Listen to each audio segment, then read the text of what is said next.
Hello and welcome to Trade Routes at PCB. This is your update on international trade for Tuesday, February 11th, 2025. My name is Gina Cruz and I'll be your host for today. With each episode of Trade Routes, we will be bringing in experts who can speak to the topics at hand. Today, I'm joined by one of PCB's leading minds in the world of international trade and a seasoned expert in her field, Misty Gibbins, who is our Senior Trade Regulatory Analyst.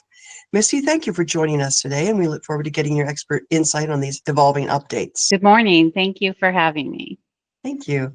In today's program, Misty will be discussing the implementation of the 25% tariff on steel and aluminum from all countries with no exceptions. Misty will help us understand what that could mean for your business and answer some frequently asked questions on this topic.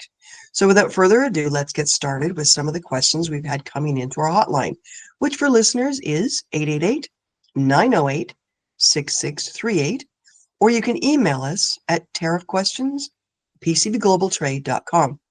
So Misty, tell me, how will the steel tariffs affect U.S. and Canadian companies? Well, now that the exclusions have been taken away, the goods of steel and aluminum from Canada will be subject to the 25% duty as they come into the United States. In addition to the aluminum and steel tariff, you may have to think about your coverage for your continuous bond, because with the goods that used to be duty-free, now they're dutyable.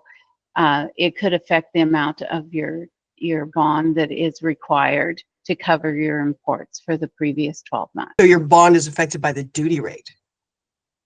Yes. So your bond is required to cover 10% of the duties and taxes due in a 12-month period. If that 10% of the duties, taxes, and fees payable gets up to that $50,000 mark, if you have a $50,000 bond and it gets up to that $50,000 mark, it's what's called saturated, meaning that you will have to increase your bond amount. And if you're increasing your bond amount in the middle of a bond term, which is a 12-month period, then you could be getting into a situation of bond stacking, which is looked down upon by the surety company. But I'm sure in this situation, they're kind of anticipating that it will happen. But we can definitely, as your broker, we can look into that and help support you in, making sure you're not. Right. We will track the saturation of your bond and let you know timely when we think your bond looks like it's nearing saturation and when it should be increased. And we will work with you on the formulation to ensure that you've increased your bond enough to cover you for a 12-month period. So that would be based on your anticipated shipping for the next 12 months. So what if I'm a U.S. company importing steel and aluminum from China directly into the U.S.? Well, the tariffs are already in place for the aluminum and steel from China.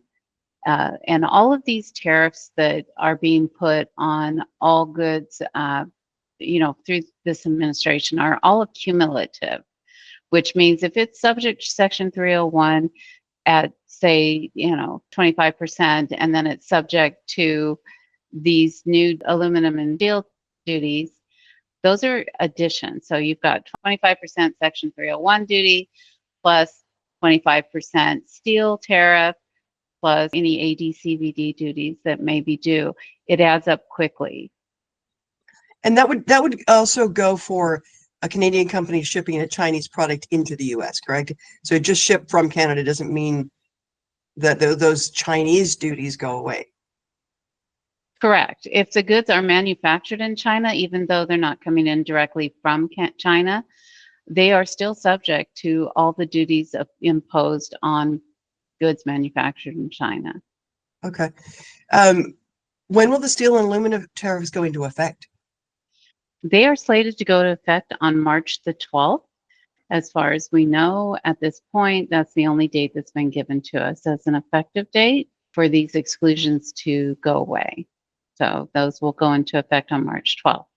Okay. What if I've got a shipment on the water and it's right in the middle of its voyage? They may give an ease on that date if you've already got a contract, if the goods were already contracted for sale to the U.S. They haven't announced it yet. Usually they do provide some sort of provision for that, but the only date that we've gotten so far is March the 12th. So that's the only thing that we can advise you on. Anything else would be speculative. How It does would, how does a client or non-client get some assistance with these deeper dive questions? Like, are these levies or tariffs going to be levied on my product?